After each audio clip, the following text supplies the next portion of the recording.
Hello, welcome to City Skylines.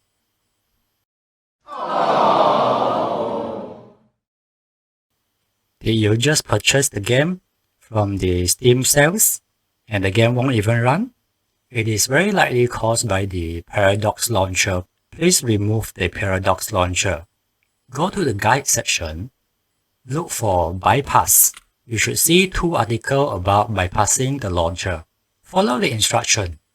This will allow you to run the game directly without needing of the launcher. So, you successfully ran the game, but unfortunately, it crashed during loading. It most likely crashed because there is simply not enough memory to run the game. This game requires shit tons of memory to run.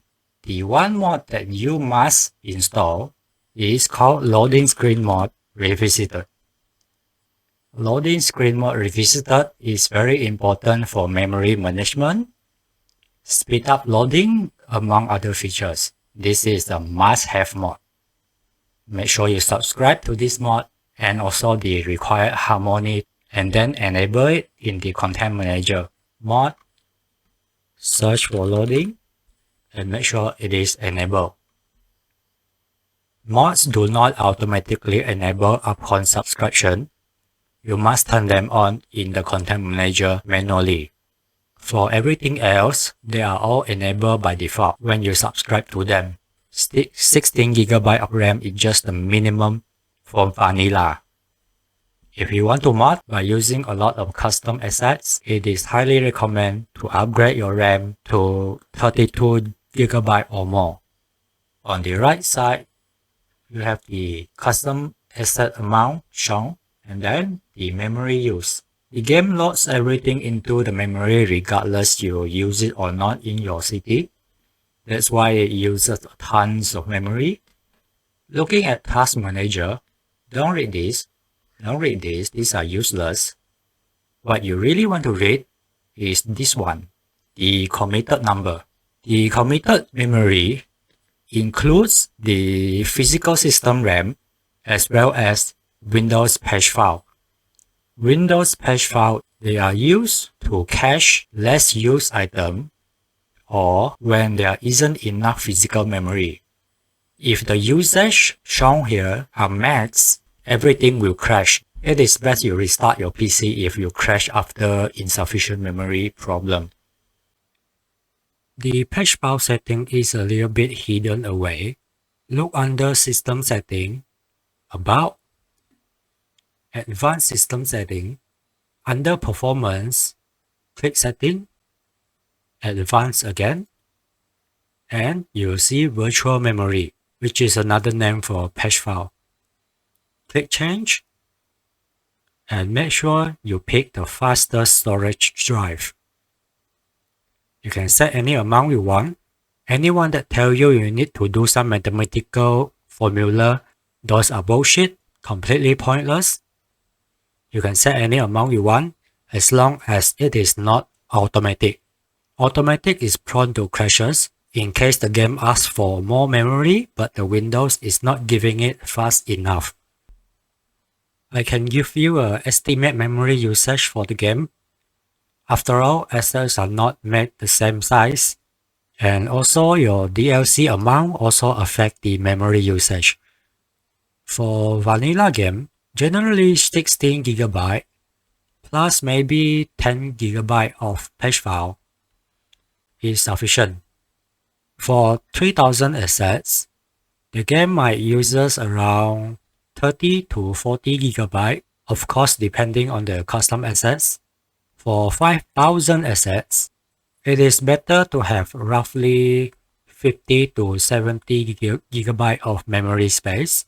If you're using 10,000 assets or more, you better have somewhere around 100GB of memory. Let's say you have 32GB of physical RAM, then maybe try at 70 or 80GB of patch file. If it still ran out of memory, add a little bit more patch file and try again. The vanilla graphic isn't exactly looking very nice. This is after all a game from 2015 that's 10 years old today. There are two mods that we need. The first one is Team Mixer. Grab the Team Mixer version 2.5. The theme is the map texture, the grass, the hill, the water texture, and the next thing we need is Lumina, the triangle looking icon, Lumina. This one is for color adjustment. In terms of assets, you can look for the map themes. Under the map theme categories, there are thousands of them. And for color correction or LUT loot, you can try L'Oriente on the first page here. While you're in the game, on the bottom left corner, you can see the Team Mixer button. Here you can select a loot. Try out different one, see which one you like the most. The first icon, you can select a map theme package, for example, 4K Prior. The visual might suddenly looks very dark, but that's fine. Go to the sun icon, increase your exposure value until the brightness is suitable. You can mix and match the texture all you like. At the terrain menu, for example, select the grass and change it to a different theme. You can mix and match to get a visual that you prefer. Maybe you do not like this cliff texture, you can change it to other themes. See which one looks nicer for you.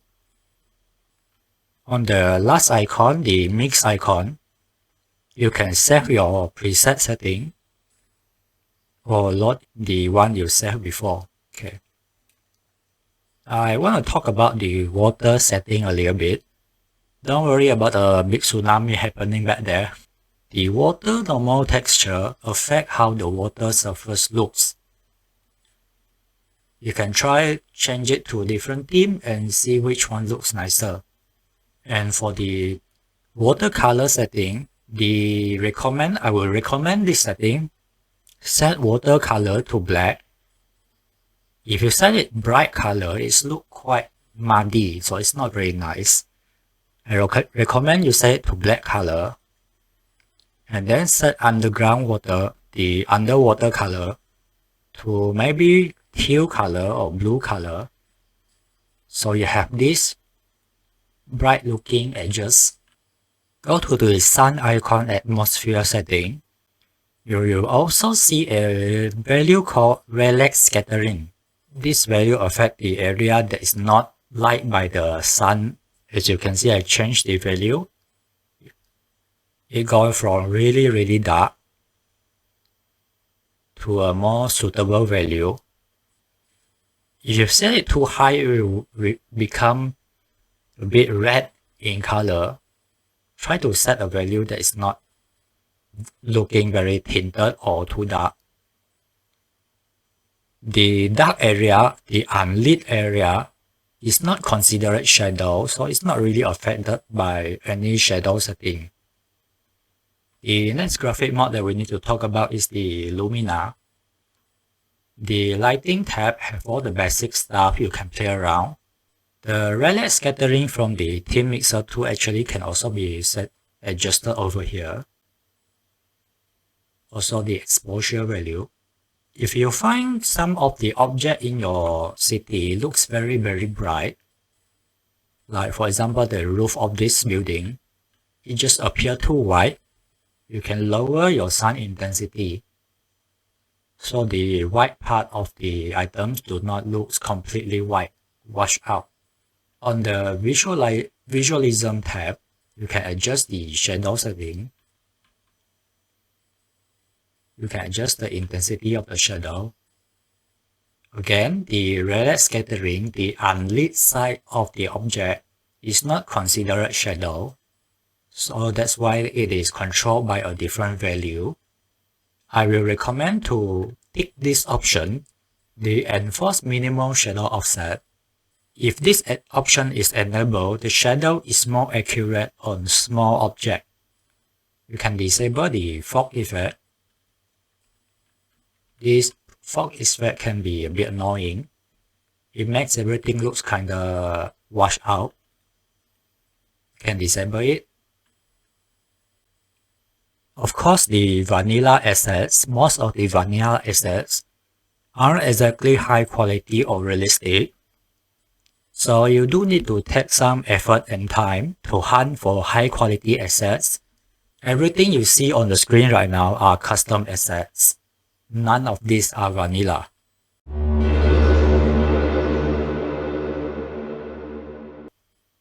Please stop using network extension.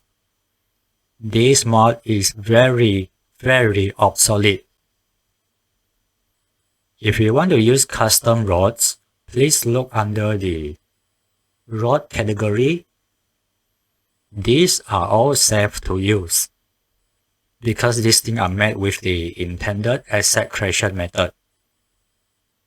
You can go here, browse collections, search for collection, for example, vanilla. You will see vanilla plus roads, vanilla plus roads, and many more. The big urban road complete collection. This is the American style. You can also search for MSE roads. This is a very high quality road assets for constructing highway system. Of course, you can just take your time and browse this category yourself to look for interesting stuff. Everything under the asset section are safe to use.